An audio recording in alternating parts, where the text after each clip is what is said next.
Hello and welcome to the Sound Lab podcast interviews unedited. On today's show, we have interviews from Bruce Soord of the Pineapple Thief. We also have WREX, Lynn Madera Lightning Threads, and we throw back in time to 2023 to chat to the Goo Goo Dolls. So without further ado, let's kick off with our first interview of the show, and it comes from Bruce Soord. He's gone solo away from the Pineapple Thief at present, but Pineapple Thief will be back, don't worry about that. And we had a chat with Bruce all about it. So Bruce Soord, how are you? Very well, very well. Just getting ready to go off for some rehearsals with the band, so just getting sorted for that. But yeah, all good. Good, yeah, good. And the reason we're having a little chat is because you've got a new album on the way, but we'll be playing a track of yours from it called "Meet Me on the Downs." Tell us a bit about the single first of all. I mean, the subject matter is kind of, well, I guess I'll just be frank. It's about sort of end of life, going through everything that as humans we have to go through, losing our parents at some point, hopefully when they ripe old age. But either way, we all have to go through these things. And so I was going through that with my father. And so that "Meet Me on the Downs" was a particular song where after my father passed away, I had to go to this whole flat to clear it all out. And so the first thing I did was I turned up in the car, and you look up at the flat and you think, oh my goodness, this is somewhere I've come where he's always been in this place. I've only ever known it that he's been in there. And you have this kind of realization that, oh my goodness, he's gone. He's actually gone forever. And the stillness in the car, the key, and then the photographs, because the house was the closed photograph albums all scattered across the floor. And I just thought, wow. And I just came back and wrote those words.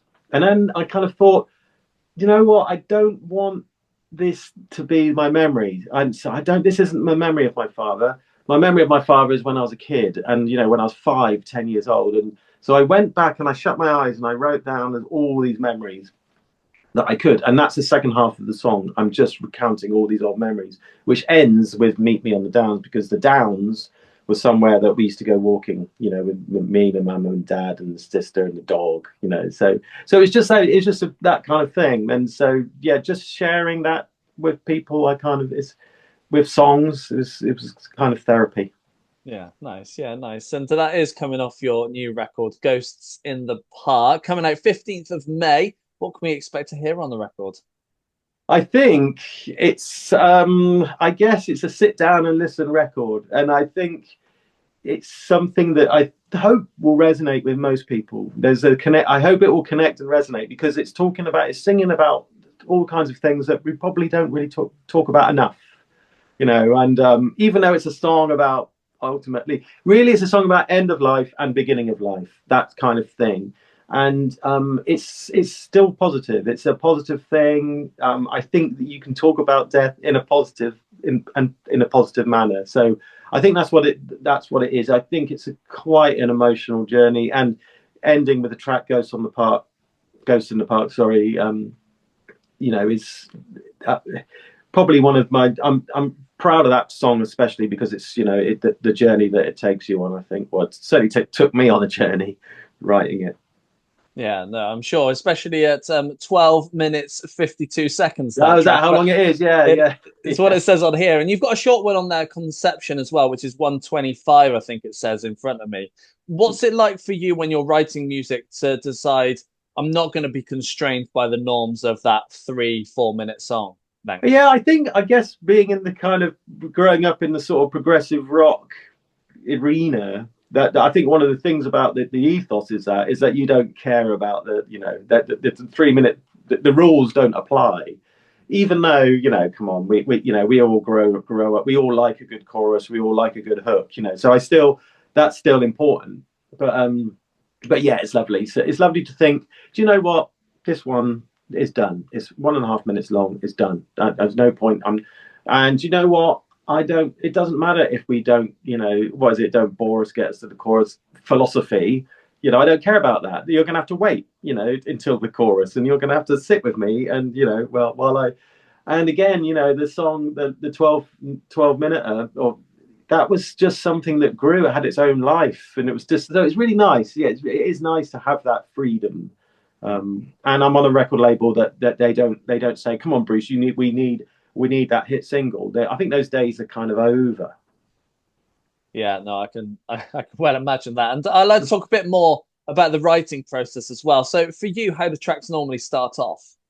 So this one is very acoustic guitar based. So I would pick an acoustic guitar, and quite often I would come back. My father was in hospital for 3 months, and he had psychosis. He was going mad, conspiracy theories.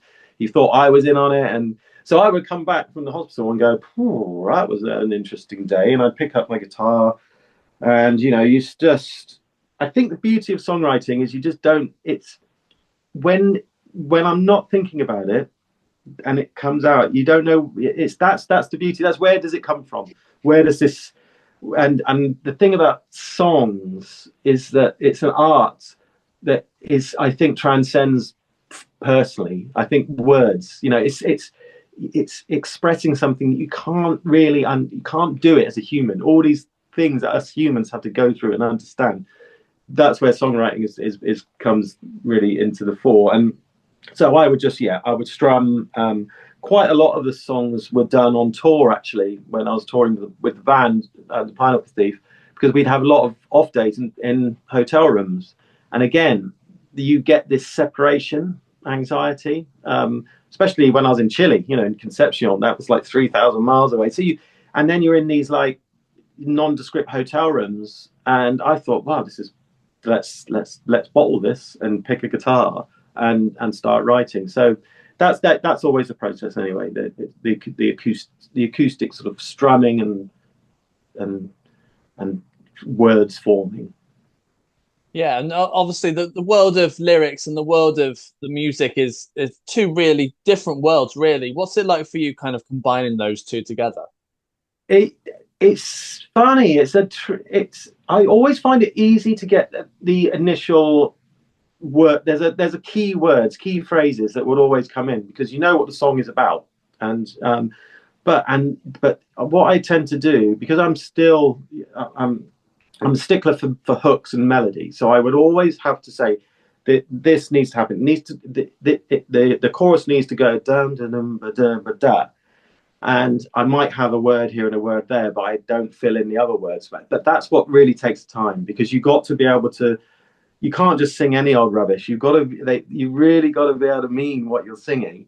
So to get the exact words, I mean, sometimes I could be sat in my studio here, trying to get one word, and I'd be hours, just hours. Like, oh, that's when you really do feel like you're going mad. And quite often, no, that comes when you're not really thinking about it. I'll be walking my daughter to school or going around the shops, and then all of a sudden I go, there's that word, and I get my phone out and I'll type it, write it down. It comes from the cosmos or whatever. So marrying the two I'd say that's the hardest part of songwriting, I think. Yeah, no, for sure. And obviously, this is a solo project, but you're known for the Pineapple Thief, which you've been in for a fair few years. What's it like writing for yourself rather than as part of a band? It's very different. I was solitary. That's the thing. So I'd be solitary in my hotel room or solitary where I am now, sat in my studio, and psychologically, it's a very, very different feeling. Whereas with the band, where the four of us are talking all the time, for the new Pineapple Thief album that's coming out later in the year, we all got together. We were all got together for weeks. We've been in the studio together, so it's a really, really different. It's almost like old school, band. It's a band together in a room. Whereas with the solo, I've got no one, which is nice. It's nice. I like it. I like having complete control, but it's also psychologically quite tiring. And sometimes I'd come out the studio like in a bit of a daze, trance, because alone with especially the subject matter, alone with your thoughts all day long, writing these, kind of inward. They're definitely inward-looking songs. I'm sharing, but they're from the depths of my sort of soul. So yeah, psychologically, it was quite hard work. And with that Pineapple Thief album coming this year, the last one coming a couple of years ago now, being on tour while you were writing this solo record, when you were writing this solo record, what was your mindset? Were you in mindset of I'm writing for me, or or was it a case of I'm writing and then see where it fits afterwards? No, so that's a good question. And when I'm doing solo, I'm definitely writing for me. So I think when I write, it kind of takes a while to get yourself psychologically in that mode. And there's a Pineapple Thief mode where it's the band, and I kind of know there's a kind of different process. And then there's the solo mode, which so I would definitely that in that instance I wouldn't think about the Pineapple Thief at all when I'm in the solo mode. I would and you know, there might, you know, could potentially, you never know, there might be a riff that comes out in the solo that could possibly be in a Pineapple Thief song, but it would never, that's just luck of the draw, I think.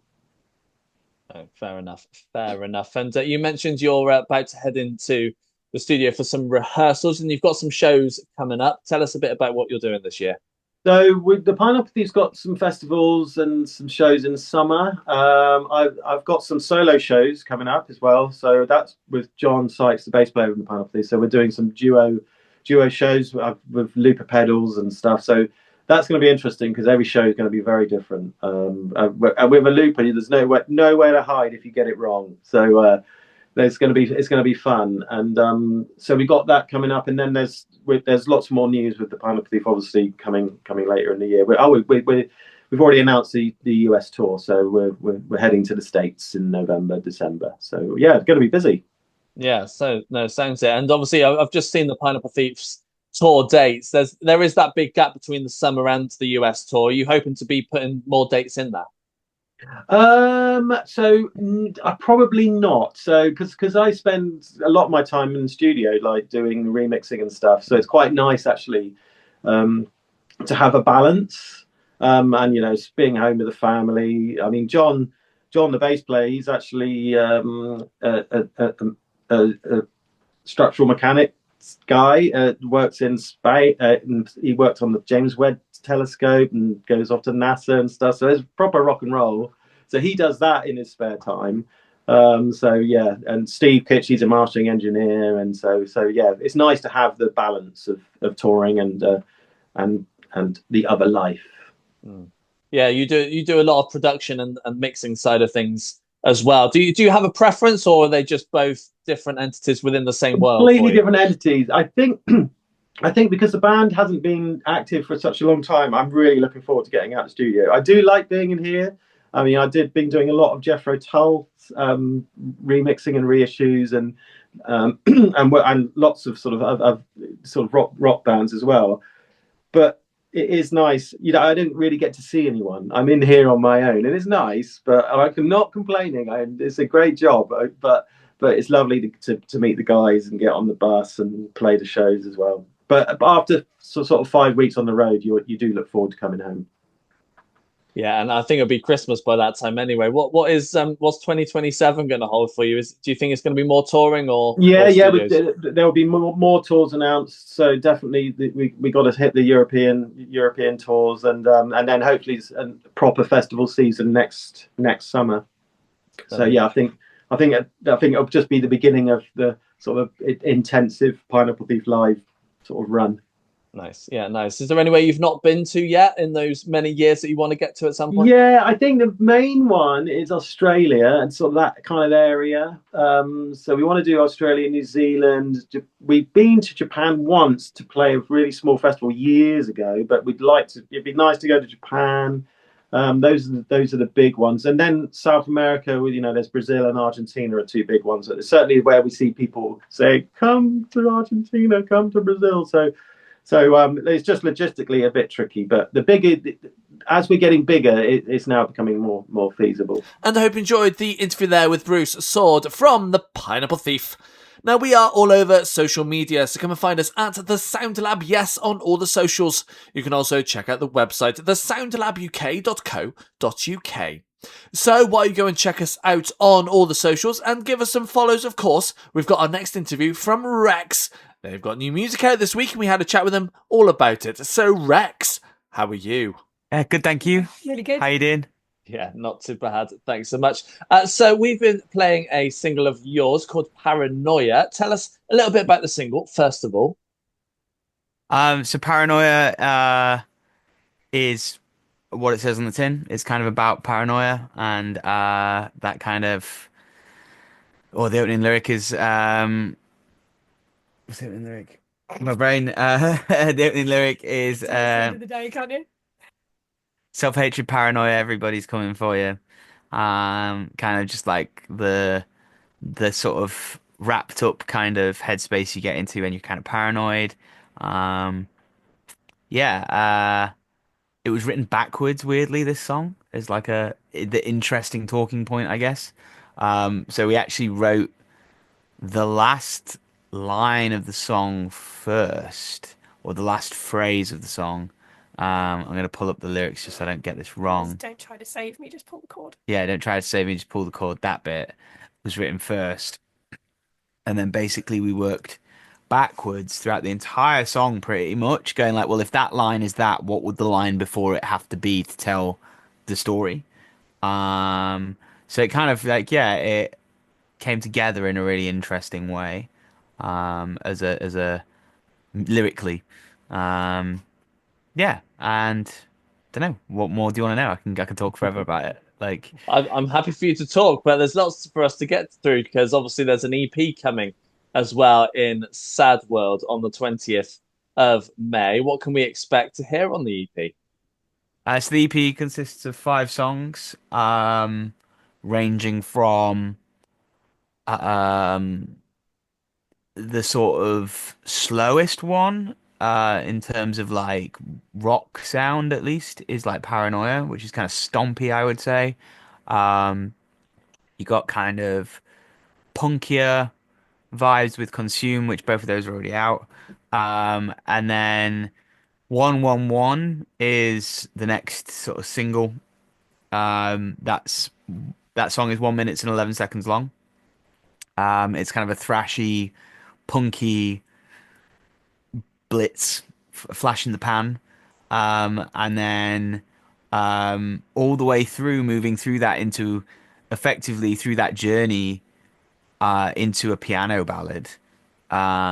So yeah, there's a lot of movement on the record, I'd say, for a short space of time. The journey that an album might take, we've kind of we didn't just want to put just 4 or 5 singles on and call it an EP. It's still a body of work within its own right, kind of thing. Yeah, no, Um, for sure. And the sound that you've made with this EP, was it the sound you wanted, or was it kind of how it turned out as you were writing and recording it? yeah, I think we don't really think about like the sound we want.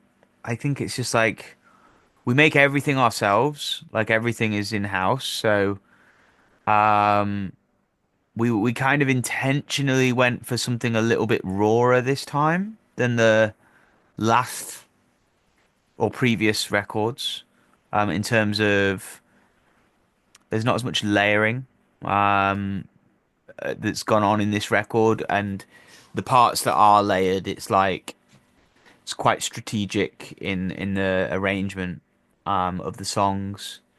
Um, yeah, I think sound wise, like it's I don't want to say it's the same because it's not, but it's not wildly different. It's like subtly punkier, I would say, and rawer, a bit rougher around the edges. Things aren't as polished, but that's kind of intentional, in terms of like a not overcooking it kind of way.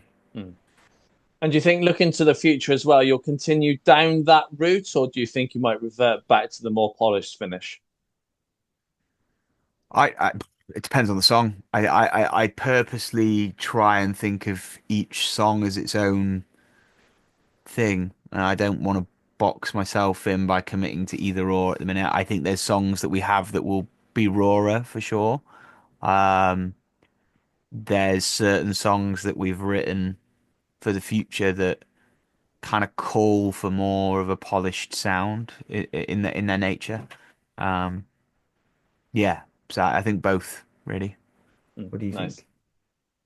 Yeah, I think just on your Whiteboard of Doom, with the list of songs that are like started, I think a lot of them will probably fit into the more polished end of it. But that's not to say there won't be rawer aspects on there either. I think it's easy to keep things like polished when we this record and the last record were the first ones we got like real drums on. And we got real drums on them sooner in the process on this record than the last record. Um, which has its pros and cons. Like you've got more room for things to be a little bit raw, and you kind of follow the push and pull of the drummer a little bit more. Um, whereas previous records like or our first EP and the singles before that were all programmed, so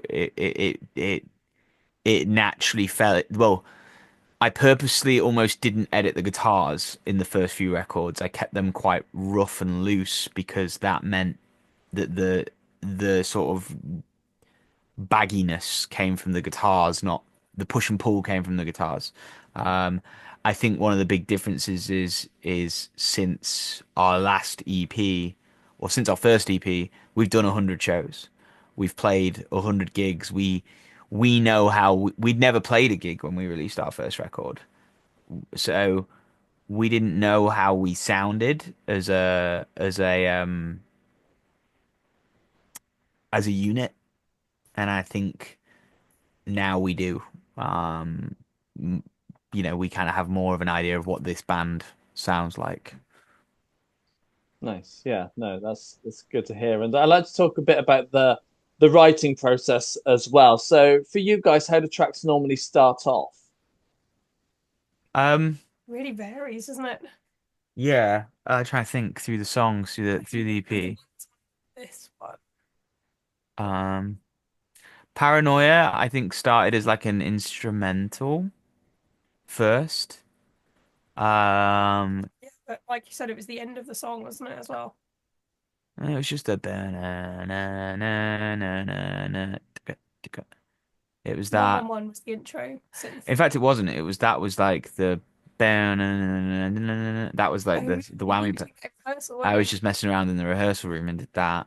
Um, it totally varies. Like, so most of them, stereotypically, I would say an instrumental of some sort, and then the lyrics or a melody, and then the lyrics sort of fill the gaps.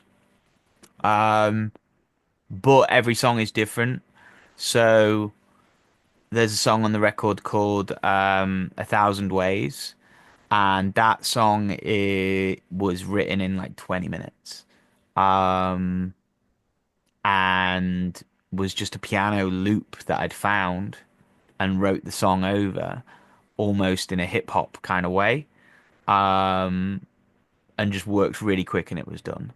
Um, 111 was actually a collaborative write with one of our friends, Adam Sedgwick from a band called Tribe of Ghosts. Um, so Adam, funnily enough, his old band were my first ever sort of studio client. So we go way back, and he just came over, and I just had a folder of songs, and I was like, "Which one excites you?"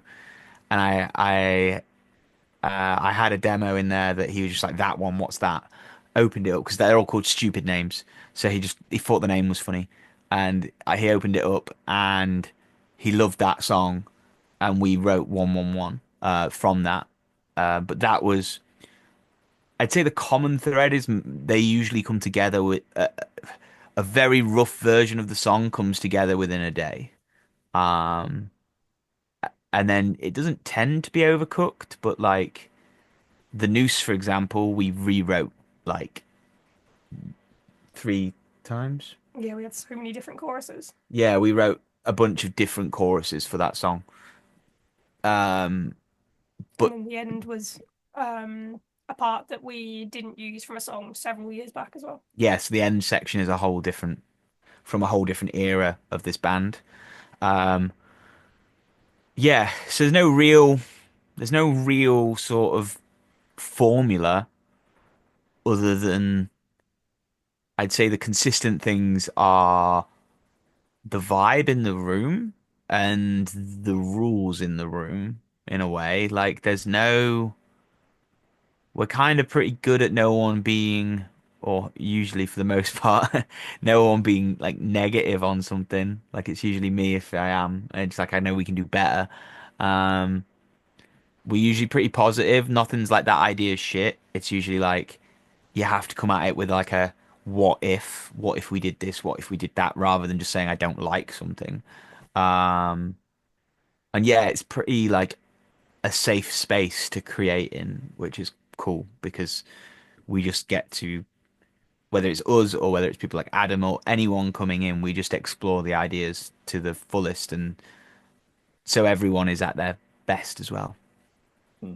And you mentioned about going back and taking stuff that you've written years ago. Do you still look back at some of the stuff you probably have in a folder somewhere, look at back stuff you wrote years ago and see if you can still bring those things in, or is it a case normally of trying to write something new when writing happens?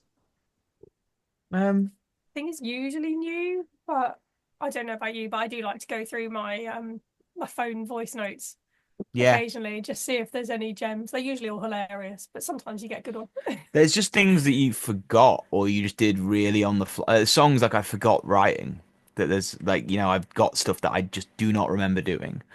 Um, and we kind of just go back through them, or there is now.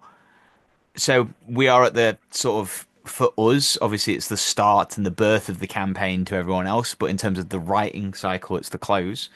Um, so as that cycle came to a close, all the ideas that never made the cut, because there was still probably 20 ideas in a folder, or 10 of which are songs, um, that all got put into a new folder and still gets used. So nothing's really cast aside. We're quite liberal, I guess, in sort of everything's got its time. And usually, if it's made it through those iterations, it's because it's a good idea. Um, like, so the idea of bringing the bit that we brought from an old record, it was just, we were like, that was really good, and we could never figure out what to do with it. And in hindsight, it was before its time within the versions that of the band that we've like not gone through, but you know what I mean. Like the music we were writing then would not have fit a piano ballad section, and I don't think we would have done it on the last record. I think we actually felt comfortable enough in ourselves on this record to do it, and to just put that on there. So Hmm. Yeah, fair enough. And I believe May's probably lost her voice because you guys have been out on tour recently. You've done a few shows. How have they been so far? Yeah, really good, if you can't tell. um, yeah, we've done 2021, I think, this year already. So it was 54 last year. We're almost definitely going to beat that this year. So yeah, we've got some cool ones coming up as well. We were finally allowed to announce Bloodstock, which is super exciting. Insane that we've been invited to do that, and to see all the other names on the poster, it's crazy. yeah, and that's the same weekend as Rebellion Festival as well. So we're doing Rebellion Festival. It's kind of for us that weekend's going to be really special, I think, because we sit at this crossover of punk and metal. So to have two very big, very reputable UK festivals, to do the punk one and the metal one, like Saturday Oh, night and Sunday night, is going to be a really cool juxtaposition of what this.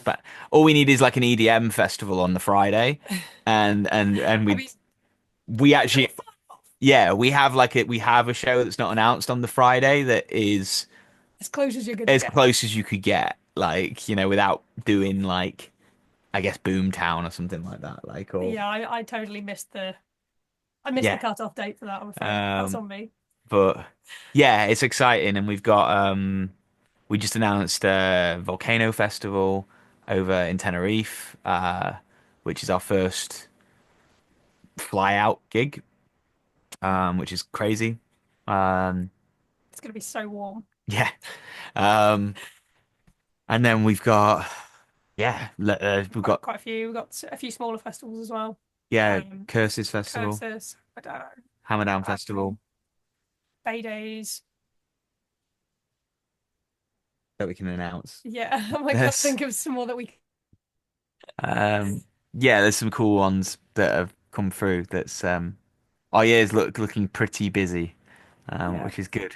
and we've got the two German ones in October as well. Yeah, we've got Doing like the Berlin and Hanover dates, and it's like a women and LGBT community um like punk and hardcore festivals. So it's going to be a really cool vibe, I think. So I'm very excited for them. yeah. I'm just excited to get back into Europe. I'm gonna do some shows. Yeah, and like you said, your year is looking quite busy at the moment, but are you hoping to add even more in? Oh yeah, always. So there's a whole the next cycle, I guess, after this, that is yet to be.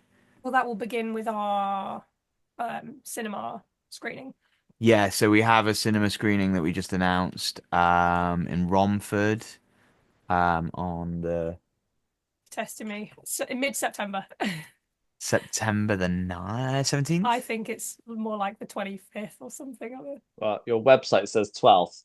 Oh yeah, 12th, that's there it. you go. That's the one. Yeah. September 12th. We're So, both wrong. yeah, because we're doing that the week before, aren't we? Look there. Oh yeah, of course.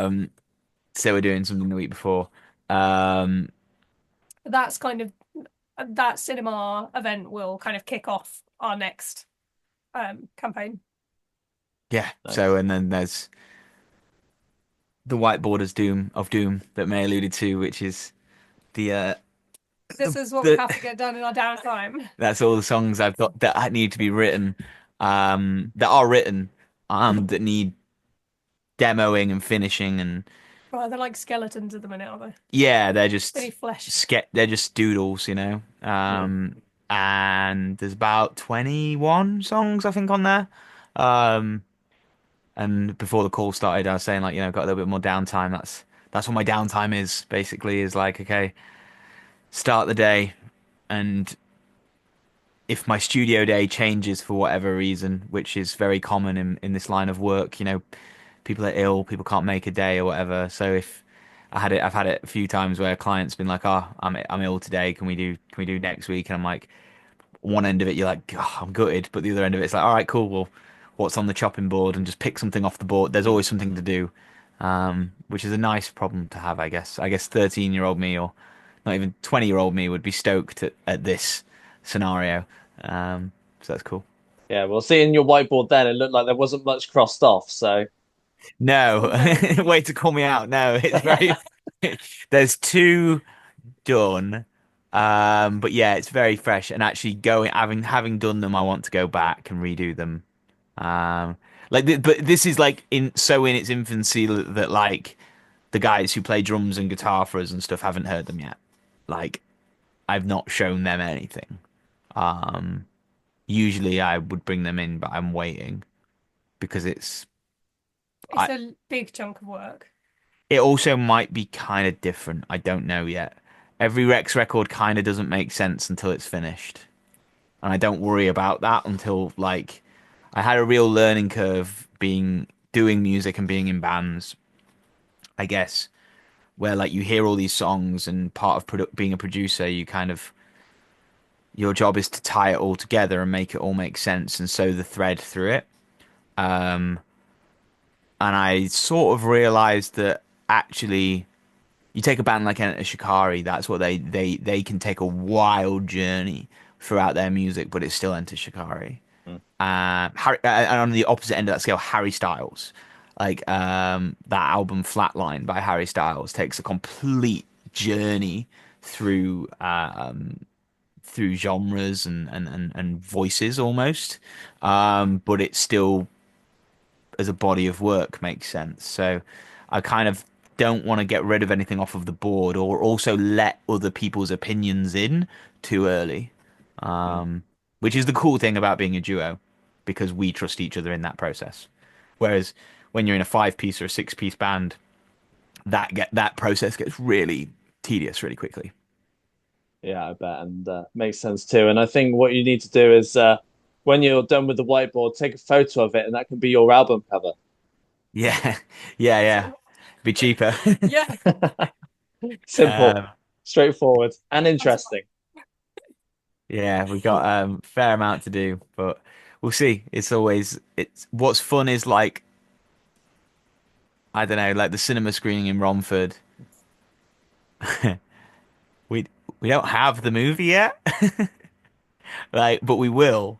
Like, like you kind of got this immovable deadline, so it's like, well, we got to make this thing now, and that's what's cool. And kind of by booking so many shows and tours, we kind of by booking them, we go, well, we have to have a record, to go alongside Mm. X and X dates, which is kind of the reason why we did so many shows last year because this record kind of was. yeah. Everything was supposed to come out like what 4 months sooner.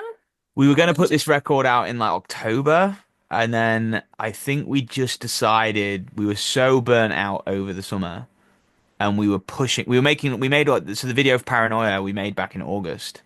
Um, we were pushing to get these deadlines done, and then we just kind of stopped and was like, "Yo, we can. We're independent. We have no label. The only person pushing for us this to come out right now is us, and let's like buy some time and regroup because we'd done 54 shows last year, which again for an independent band is a lot. Like for not independent band is a lot. It's still every weekend. Um, so we took a moment to regroup and took a like maybe we went away. I think we took a little bit of time off and just like came back to it fresh head, which was needed because we're also juggling jobs and everything else. So. And I hope you enjoyed the interview there with Rex to talk about new music and more. Now, if you're listening to us on Spotify, then you'll be pleased to hear we also have a fresh playlist. It brings you 150 brand new up-and-coming artists that you might just enjoy yourselves. If you want to check that out, search Fresh by The Sound Lab on Spotify, or head to the website thesoundlabuk.co.uk and click on the Fresh Playlist button. So while you go and check us out on Spotify, we've got our next new interview from Jessie Lynn Madera. She's been busy releasing some new music. We had a chat with her all about it. So Jessie Lynn Madera, how are you? I'm doing great. Thank you, Jim. How are you today? Good, yeah, not too bad. Thanks so much. So after this interview, we'll be playing a single of yours called Woke Up in LA. Tell us a little bit about the single, first of all. Well, it's actually a song I've had for quite a while, but I just I decided to go in and re-record it and put out a nice simplified version of it, and I'm happy with how it turned out. We recorded it in like an afternoon. I mean, it was just the simplest, easiest day. No, Yeah. good. Yeah, nice. And is this the start of more new music to come? Oh, yeah, for sure. Yeah, I have a couple of ideas of next singles and definitely an album lined out. So yeah, I'm really, really excited to put out another album. Um, I'm looking for the right studio to do it because the place that I recorded my last album at has moved. They're in the process of transitioning right now, so I'm looking for a new home. Yeah, no, absolutely. A couple of singles since you've released since that record dropped a couple of years ago. How's the next record sounding at the moment then? Do you know the direction you're wanting it to go in?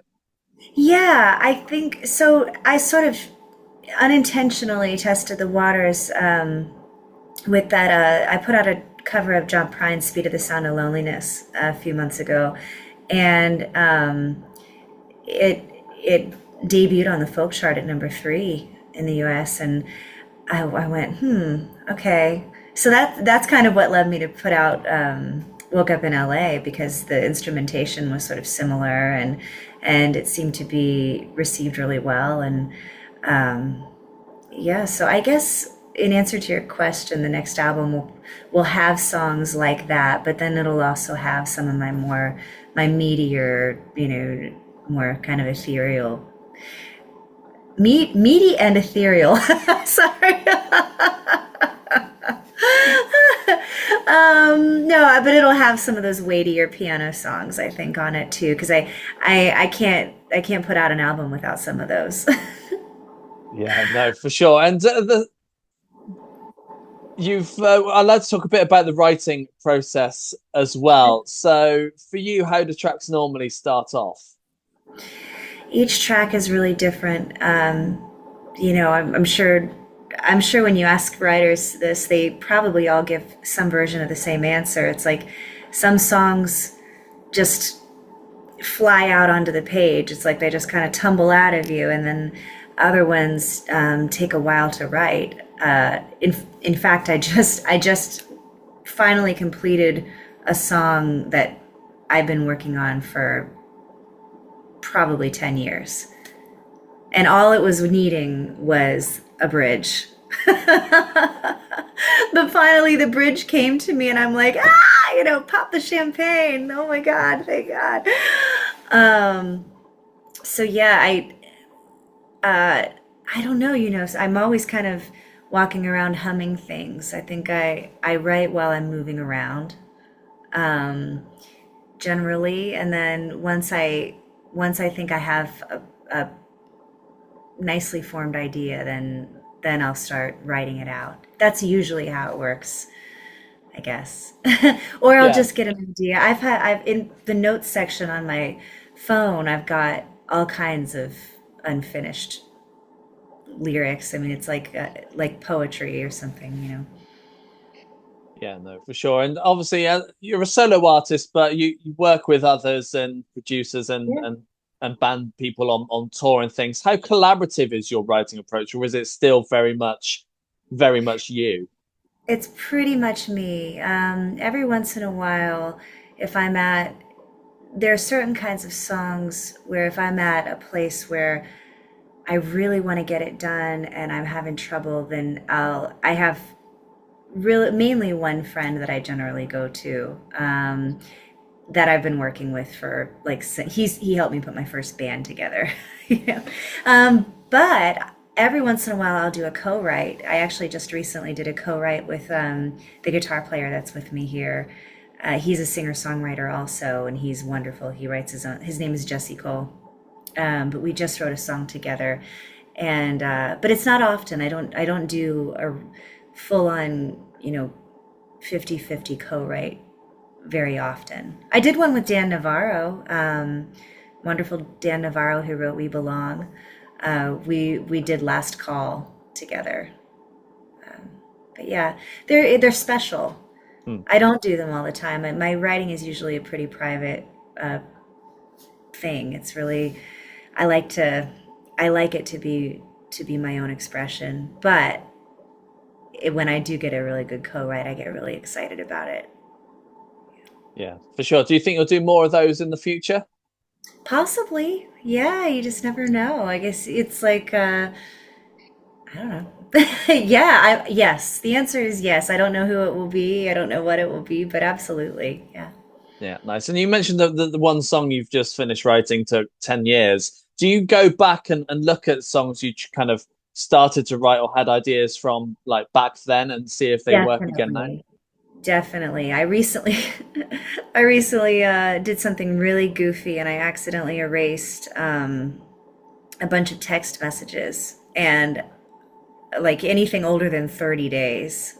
So it's kind of it was sort of disastrous because I erased all these messages, but they're backed up in the cloud, but my understanding is that if I go into the cloud, I'll have to reset my phone, and I'm terrified of losing voice memos from 2015 because it's got good song ideas that I started, and actually on my album Speed of Sound, the song What We've Become was something that I dug out, and I went, oh gosh, this is actually a good track, or it would be a good track. So yes, definitely. I've got an idea mine. Nice, yeah. No, good. And you've been busy recently doing some shows. How have they been going down? How the shows have been great. Yes, I've had a blast. some of them were duo, some were trio. It's some, and in New York, I did a full band, and best band that I've had the pleasure of working with. Really, really fantastic. So yeah, I do. And sometimes I'm solo. Every once in a while, I go out and do a solo gig. But I like having somebody on guitar, because even though I write all the songs on piano, a lot of times I'll have an acoustic guitar in my head, and I don't play as well as some of my friends do, and so I'll have them, or I'll have a friend accompany me. Yeah, and when you do your shows kind of with different people, whether it's a band or a duo or just yourself, do you have to cater your sets according to who's with you, or are they pretty much the same each time? Like who's with, like as far as who I'm playing with band wise? No, not really. Generally, it's I mean, if it's just me, I might play a bit of a different set. I might not play some of the songs that just really should be on an acoustic guitar. But overall, I mean, I am really lucky. I get to work with wonderful musicians, and they adapt. Yeah. Yeah, no, most definitely. And you're here in the UK shortly to do some shows with Colin Blunstone. I bet you can't wait to be doing those. Sorry? You're here in the UK to do some shows with Colin Blunstone at the moment, so I bet you can't wait to be doing those. Oh, that's right. Oh my gosh. Yes, I'm on cloud nine over it, really. I'm just waiting for them to start. I'm so excited. They're beautiful venues. We're starting off in the Isle of Wight on May 7th, and ending up at Union Chapel on May 28th in London. And from between those two dates, there's just several gorgeous places we're going to be playing. And yeah, I opened up for the Zombies, the full version of the Zombies, a couple years ago in the US on their Northeast tour, and the audience, all of the audiences were just so attentive. Actually showed up for the opening act. I can't wait. I can't wait to meet Colin's fans here. Yeah, no, I can well imagine. And this takes you through to the end of May. What's your plans for doing shows after that and for the rest of this year? Well, after that, I get a big fat vacation with my family, and then I start back up again. I believe in September. I'll be doing 3 dates outside of Chicago, opening for my friend Dan Navarro, and then it continues on from there. But that's in the future. I don't think about that. In fact, this tour seemed so far away until I was like, "Oh my gosh, I'm leaving in 2 weeks. I gotta pack." And yeah. Yeah, no, I bet. And you've played a few places now. Is there anywhere you want to get to and play at some point that you haven't been to yet? Oh my gosh, yeah. Well, I want to go to Australia, Ireland, and there are several places in the U.S. that I haven't done. I tend to just like I've been doing a lot of dates in the Northeast and some dates in the West, and and Florida. I do a lot in Florida because there are festivals. So January tends to be my festival month, and I'm down there in Florida. But there's so many places that I haven't played. I mean, this is my first time playing the UK. So I'm hoping the next few years bring all sorts of fantastic adventures. And I hope you enjoyed the interview there with Jessie Lynn Madera to talk about new music and more.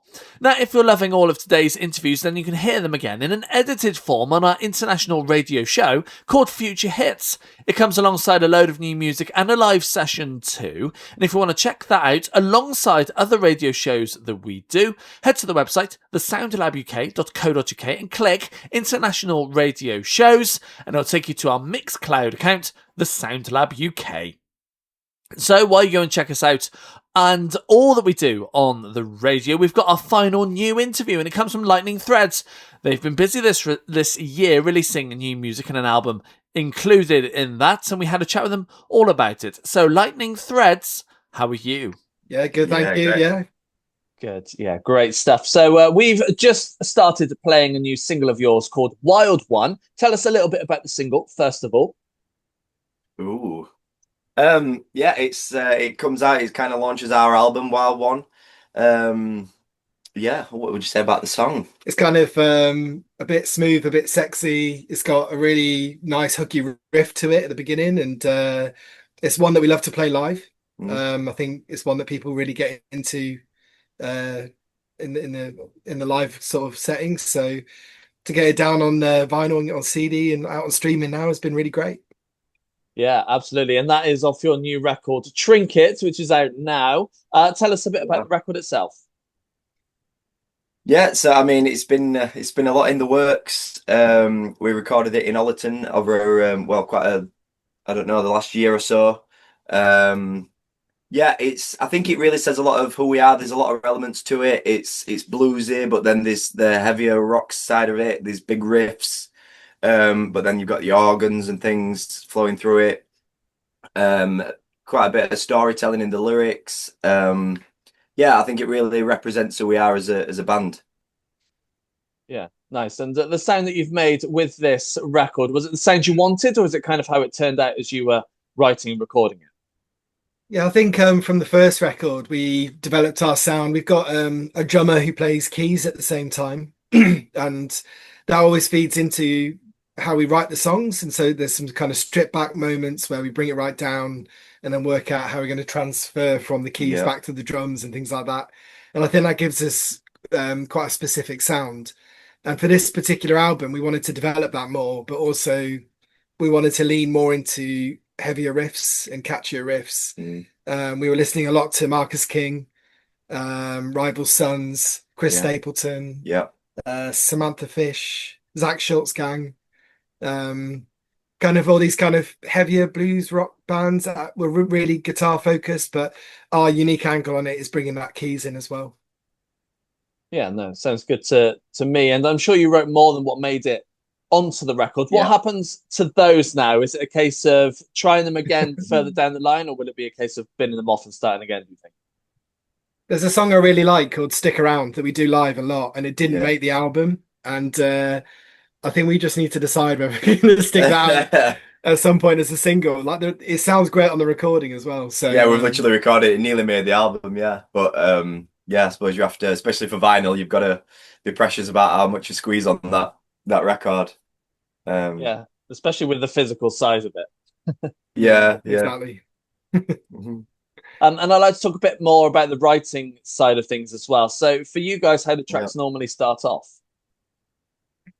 So usually I tend to bring like an idea in, maybe a few chords and lyrics, and then we tend to get in the room and build it from there. I always say Sam's really good, like kind of arranging the songs, and sometimes they'll completely flip, and and then we like to keep things interesting as well. Maybe put some changes in, a key change, a time signature, things like that to really develop it. Then with obviously start writing the bass lines, bring keys in. I don't know, it really builds up then in the rehearsal space. I think sometimes we give Tom a bit of a brief, like we want a song that kind of is in this area. So then Tom will come with a riff that kind of sounds that way. But actually, I'm more excited by the ones where Tom brings a completely original idea, and then me and Hugh in the rehearsal room work together to like build it up from scratch, because then you just don't know where it's going to go. Yeah, sometimes it can really change. There's been a few times it's almost we're like that's it. Yeah. But then some other times it's almost like a completely different song to where that started. Yeah.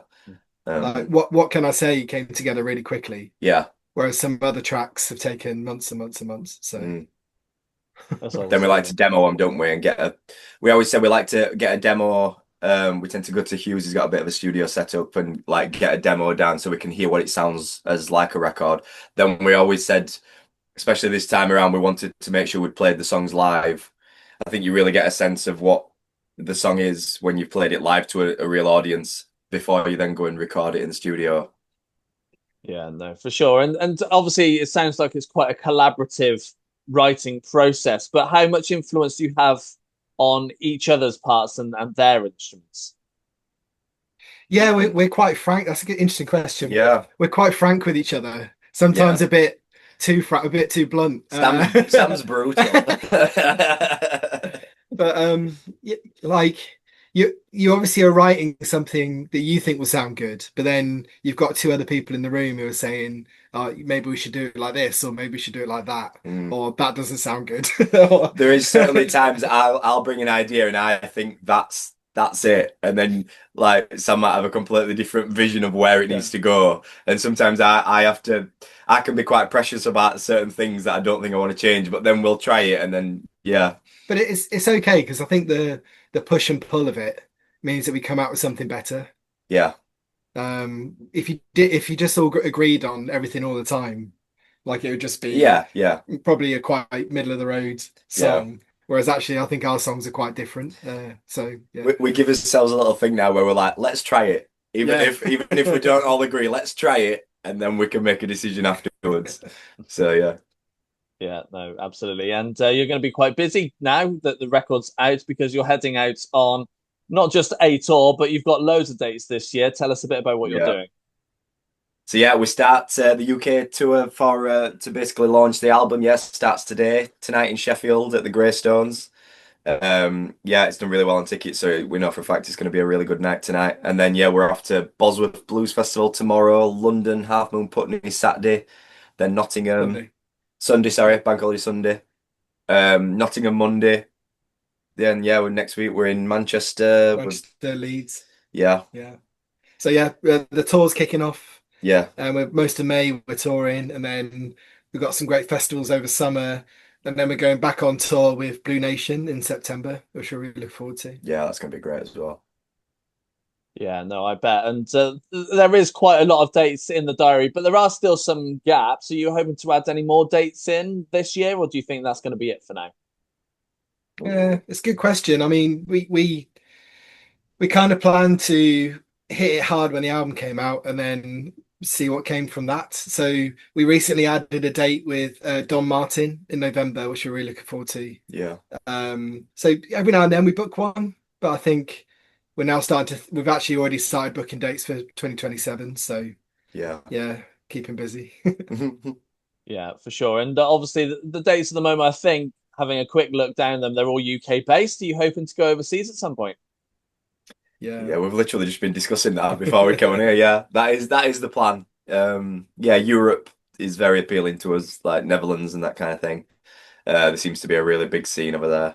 But yeah, let's see what happens. Some of the bands that we look up to, like Zach Schultz and Don Martin and Ainsley Lister, like they go to Europe all the time and do really well out of it. And then we have been hanging out with the Whiskey Flowers recently. They've been to the Netherlands quite a bit, but also Northern Ireland, and they've done Ballyshannon Roy Gallagher Festival, which that's been top of our list for a long time. So if anyone's listening that knows the booker, we want to come. Get us that gig.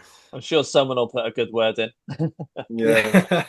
And I like to talk a bit about show day as well. So for you guys, what does a show day normally look like from the time you get up until the show itself? It's going to be hectic today for I think I mean Hugh tends to be our designated driver, bless him. It also depends if we're staying away. Sometimes we're sorting out, like, I don't know, to be away, getting all his clothes, outfits ready, all that kind of thing, loading all the gear up so we keep all the gear. I've got a bit of a studio set up where we rehearse. So then we end up packing everything down, cabling up, making sure merch is stocked. Like last week, especially for tour, we were getting all t-shirts and stocks all like filled up, all the boxes filled up, and just get everything ready, organized. You're very good at getting the itinerary and the timings, make sure loading times, and not that they ever read it, you know what I mean? That kind of it. We played Glasgow Blues Festival last weekend, and we kipped in the van in a lay-by, so that was quite a different gig day Yeah. because we like we woke up at like 8 o'clock in the van with like lorries all around us, thinking like, Yeah. oh god, like, we better get off to Glasgow then. Yeah. And I hope you enjoyed the interview there with Lightning Threads. Now, this is the part of the show where we like to throw back in time, and we're doing so back to 2023, where we had a little chat with a band called Goo Goo Dolls, and this is what they had to say. So, Goo Goo Dolls from 2023, how are you? I am great.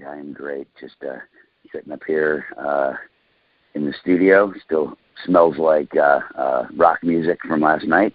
And and happy to be talking to you.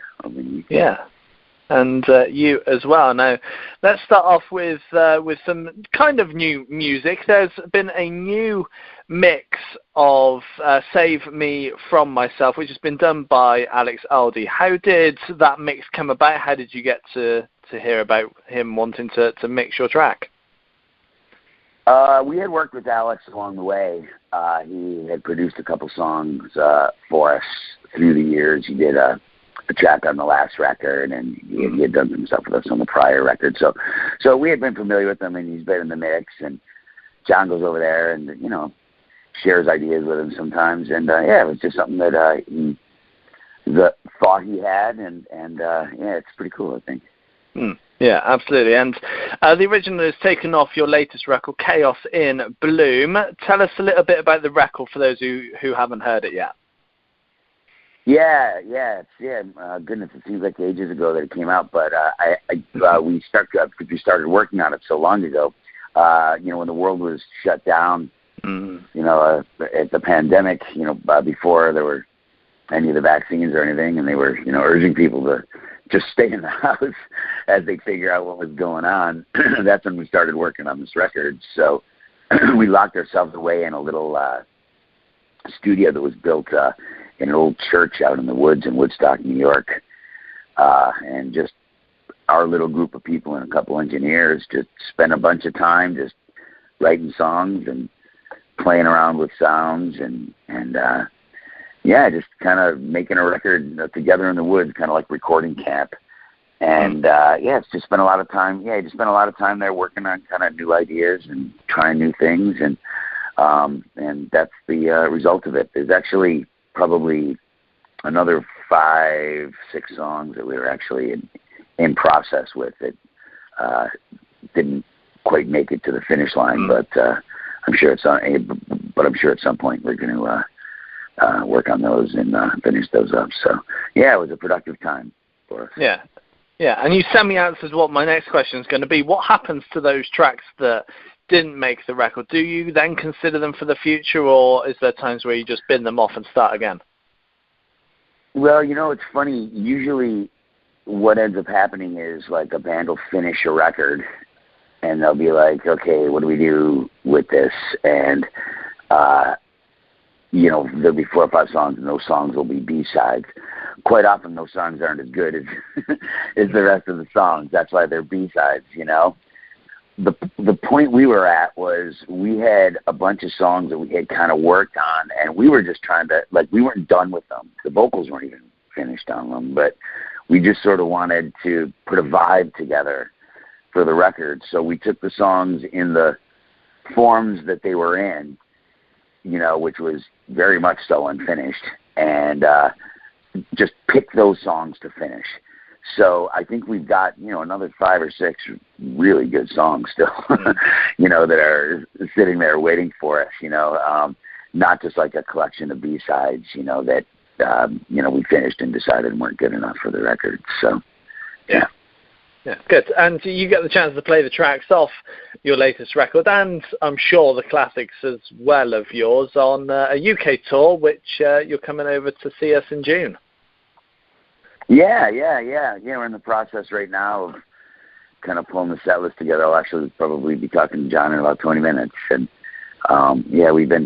we actually occasionally try to reach out and try to kind of figure out if we've forgotten about any songs, that people kind of are really excited about hearing and such. So we've been doing some polling online over the last week or so. We're going to continue for a couple weeks. So I'm really interested to see what that yields, because You know, you never know. You know, I mean, you know, we're in a little bubble out there playing shows. You know, so it'd be great to, you know, it's gonna be great to get that opinion. Yeah, most definitely. And that kind of kicks off a nice big run of dates for you then when you head back to where you are over in the States.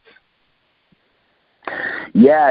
We've been traveling a lot, actually. We got shows in Brazil coming up. We were just down in Mexico and Puerto Rico, and did a couple shows here in the U.S. So we've been traveling an awful lot. But this summer is going to be crazy. Yeah, we're out. I think it's almost 60 shows this summer with a band called OAR is doing about 3/4 of them with us, and a band called Fits in the Tantrums are doing the second half of it. So it's going to be a busy summer for us. And then actually, I think in the next couple of days we're announcing another international tour that we're doing with I could probably say it now, with Matchbox 20. So yeah, like a you know, a date of international dates with, or a string of international dates with them. So yeah, so you know, we've been really busy, and you know, it's great after sitting home for 2 years. You know, it's amazing to see that people are, you know, still excited about seeing rock shows.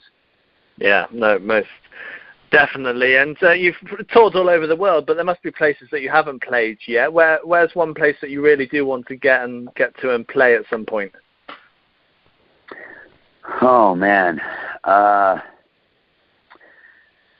yeah, you know, we've never, like, man, I don't know, we've been to most places. We've been to an awful lot of places. I think we can go a little bit deeper in Europe. You know, I would love to go a little bit deeper in Europe. You know, we went pretty deep last year, or about 3 years ago, before the pandemic. Actually, we kind of went pretty deep, but I would like to do that a little bit more.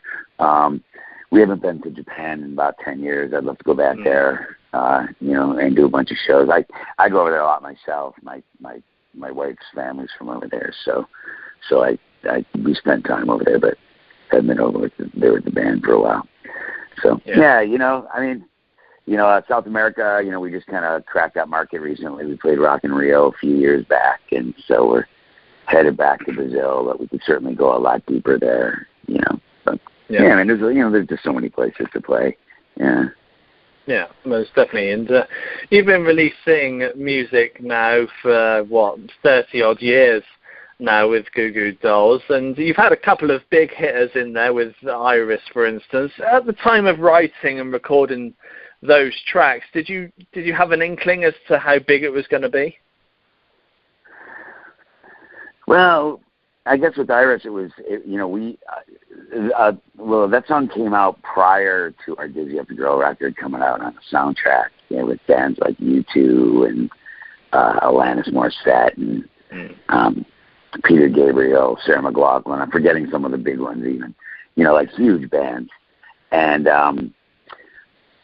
so our song was, you know, the first single from the record, which was mind-blowing to us. So, you know, that triggered something, you know, was, whoa, what's this, you know?